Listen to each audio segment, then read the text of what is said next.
unmute. All right, event trader here. We are bringing in Carmine Atteo, special situations analyst. Real quick, somebody was asking what his credentials are. All they could find is that he's a poker player from Chicago.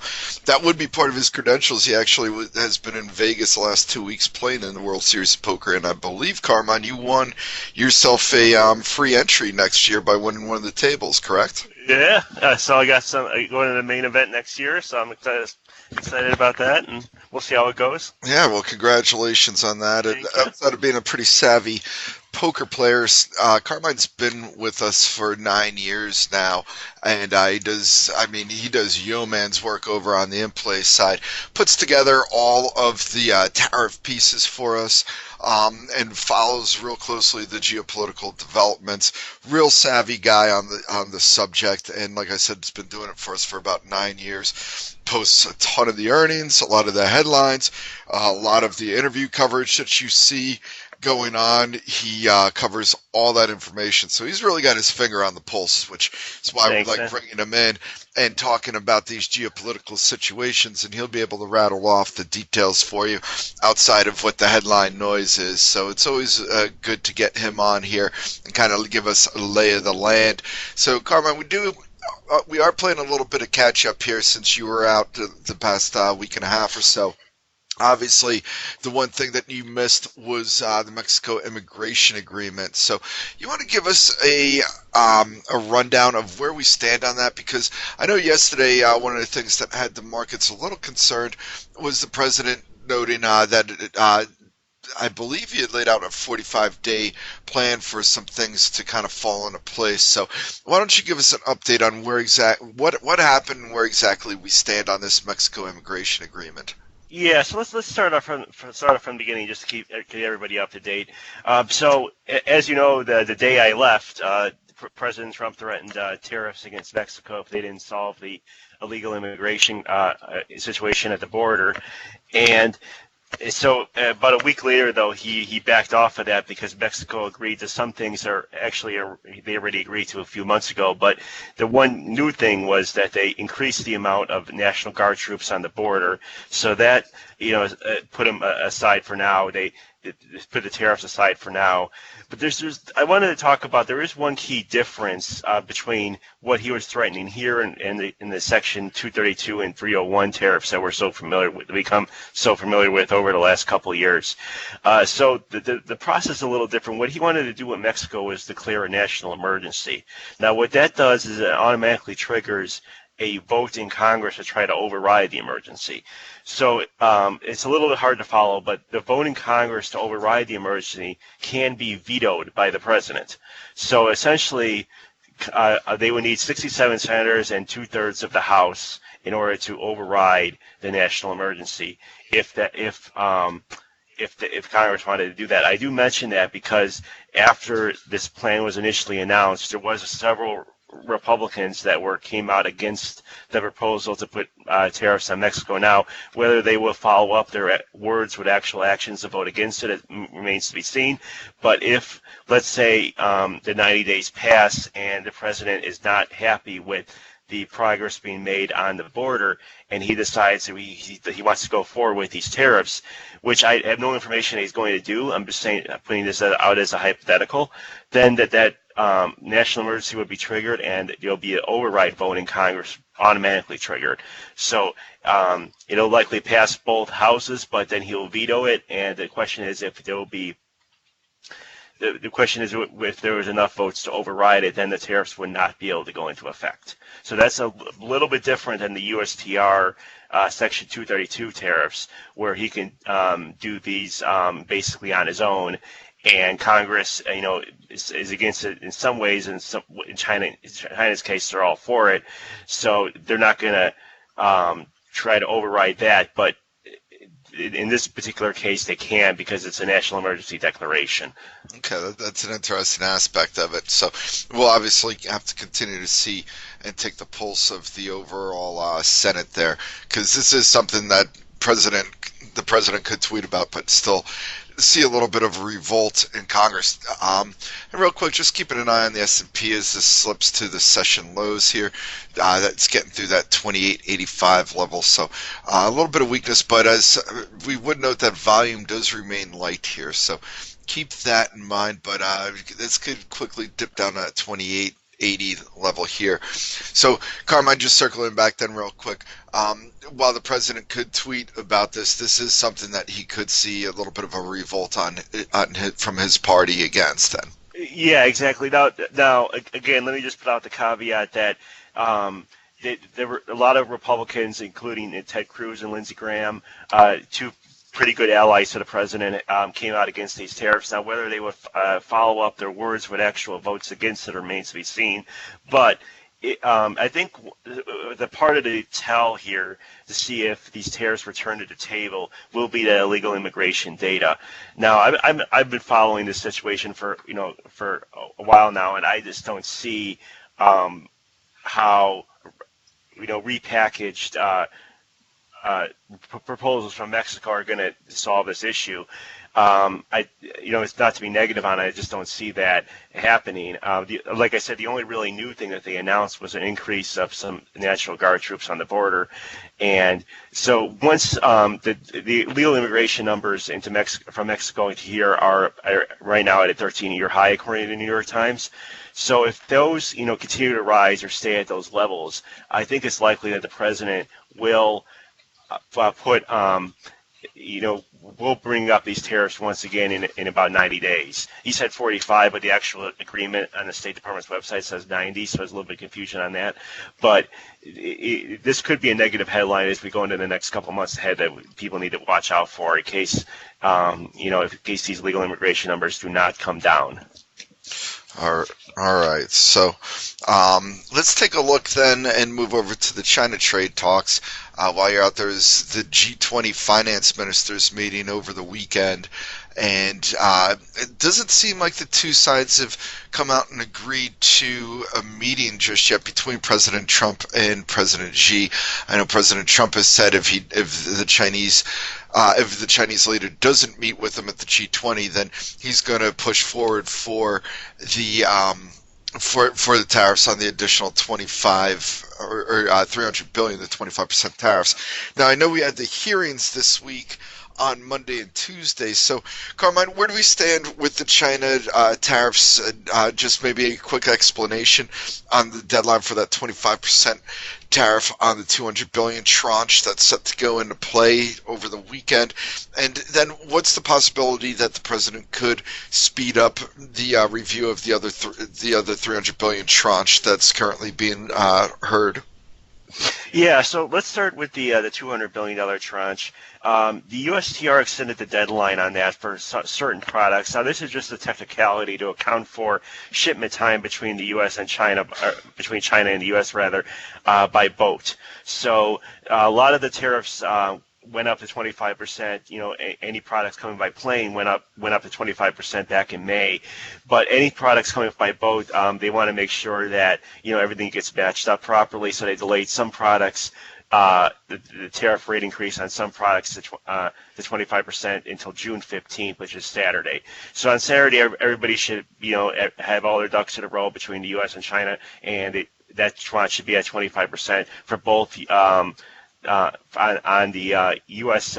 Imports and on the U.S. exports, which China put tariffs on 60 billion worth of U.S. exports to China, and that should go up to 25% as well. So everything should be 25% as far as that tranche on each side, starting on Saturday.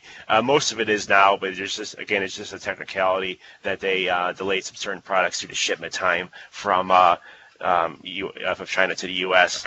As far as the next tranche, Treasury Secretary Steven Mnuchin said that China trade talks are unlikely to make any progress before the G20 meeting where President Trump is expected to meet with Chinese President Xi. Now, for China's part, they're a little bit more cautious on whether or not the two leaders would meet.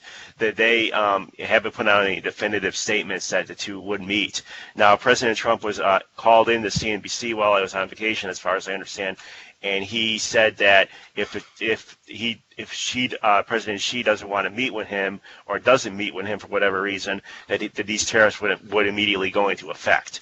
So the G20 meeting is going to be a next big event here to keep an eye on. There's a couple ways that this can go. One is that the two leaders agree to keep talking and to delay the tariffs on a $300 billion tranche, or number two, that they continue to talk tough, and President Trump puts the tariffs on the $300 billion. Now, the U.S. the Commerce Department put out an accelerated timetable for the review period, so that means that the tariffs could go into effect as early as late June.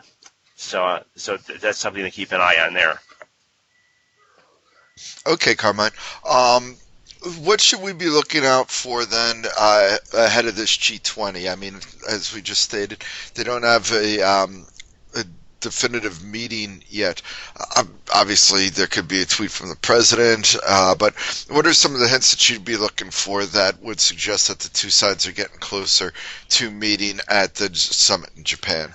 I would like to see somebody from China confirming the meeting, because they haven't done that yet. I would either have to see somebody from the Vice Premier Liu He, or from some official over in the Chinese government confirming that that President Xi will meet with President Trump, because on the U.S. side, that they're saying that this meeting's a go, and the President Trump has no problem meeting with Xi. But on the China side, they've been a little more subdued. They haven't really come out and said, "Hey, we're going to meet." And so I think it would be a positive for the markets if the Chinese put out a statement saying that they will definitely meet at the G20. Now, whether or not anything comes out of that meeting, it remains to be seen. Again, these tariffs could go into effect as early as late June, and these timetables are intersecting with the meeting, and that's not by accident. The Commerce Department set that up, in my opinion, on purpose to make sure it connects exactly with the meeting at the G20. So the G20 meeting is a pretty high-stakes meeting for the markets. Okay. Just keeping an eye out on some USTR headlines rolling across. Excuse me. Their office denied Tesla a request for tariff relief for some Chinese-made Model 3 car computers. That's according to a letter. So just keeping an eye out on that. Tesla's dipping a little bit on that headline. Yeah, that's actually a good point to bring up. There's going to be the hearings are going on this week. So they started on Monday. I'm sorry, the hearings do start on Monday. So there's going to be a lot of Monday, June 17th.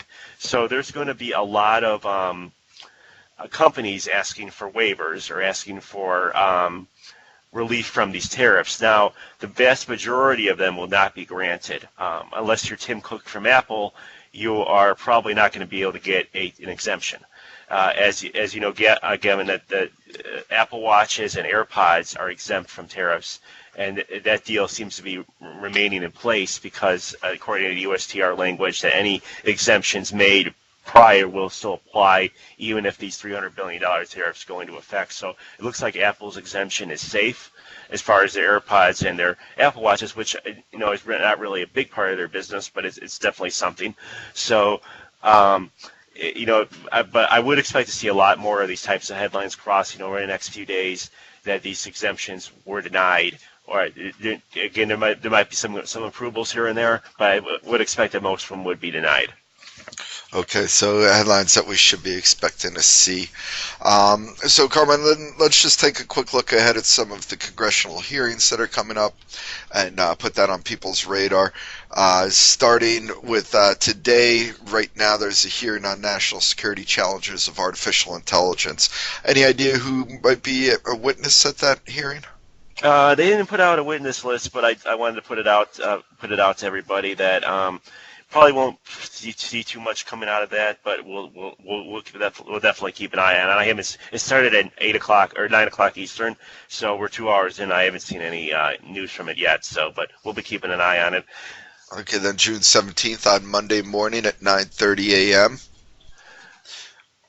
Yeah, that will be the USTR, first day of the USTR public hearing that I mentioned on the potential $300 billion tariff tranche. Again, the key here will be a lot of the companies here will be coming there to air the grievances, so to speak, and a lot of them will be requesting exemptions.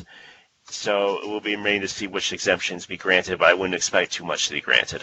It's, no witness lists released yet, I'm assuming.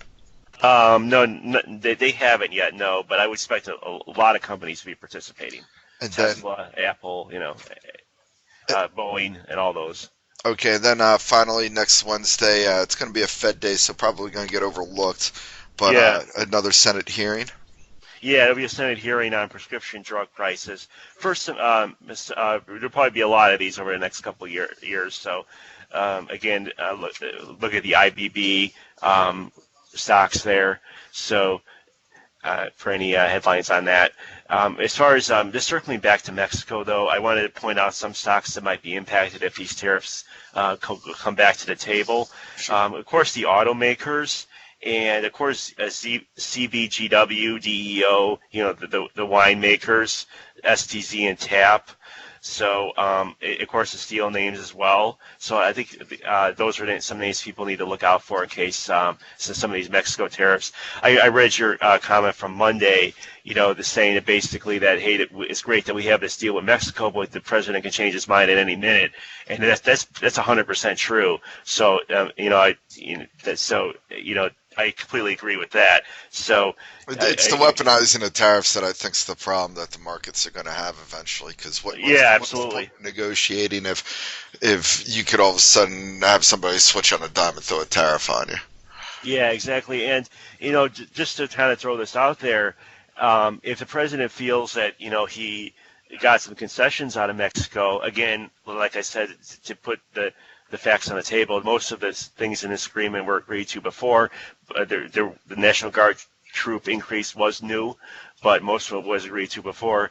But if the president feels like he got a win from this, he always is critical of Germany for the NATO not paying the 2% they're required to pay for NATO. I'm just throwing this out there. He could, say use the same tactics against them. I do think Congress would revolt in that case. I do think Congress would revolt in the Mexico case as well. So that's why I wanted to point out that this process is a lot different than the 232 tariffs, which he basically has carte blanche for to do what do whatever he wants on. But as far as the national emergency declaration, it does automatically trigger a vote in Congress, which is very important because if there's enough senators that are against it, it could be overridden. So. Any thoughts of the Nord Stream 2 pipeline kind of playing into some of these tariff headlines potentially, or like using that as a bargaining chip? Or that's a very good point because, like I said, the president has criticism against Germany for several things, and that pipeline is one of them. NATO spending is another. So, I mean, I wouldn't want to speculate at this time. He hasn't said anything. I just want to make that clear. He hasn't made any. There hasn't been any reporting on this, but it's just something to keep an eye on. Because as like you said on Monday in your comment, it's the weaponization of tariffs for non-economic reasons such as immigration or NATO payments. It will definitely be a negative for the market. So, I don't mean to sound so negative that this might happen or this might happen. I have no information that it would, but it's just something to keep an eye on. Okay, and for those not knowing, Nord Stream 2 is a massive gas pipeline being built by Gazprom, or at least led by Gazprom, that is more or less going to supply the entire Europe with natural gas. So real concern about Russia's influence of power, given such a move there by the president, has really put it on a lot of people's radars. So, Carmine, that is going to do it for our segment here. Good to have you back, and congrats on the nice poker wins there. Shows how savvy you are, though, if you're able to outsmart. How many people were in on the 800. So 800 people, and you're able to take home. That's some nice poker playing there, my friend. Yeah, thank you, man. Hopefully you could win the big one next year, and we'll see you on TV, and you could give me a couple of dollars for being a buddy. Then my Google results will be a lot more plentiful than they are now. Yeah, yeah. So, anyway, Carmine, always a pleasure talking to you. We did tape this segment, so we'll post it here shortly for anybody that wants to hear it again. And thanks for taking the time, Carmine. Thank you, Gavin.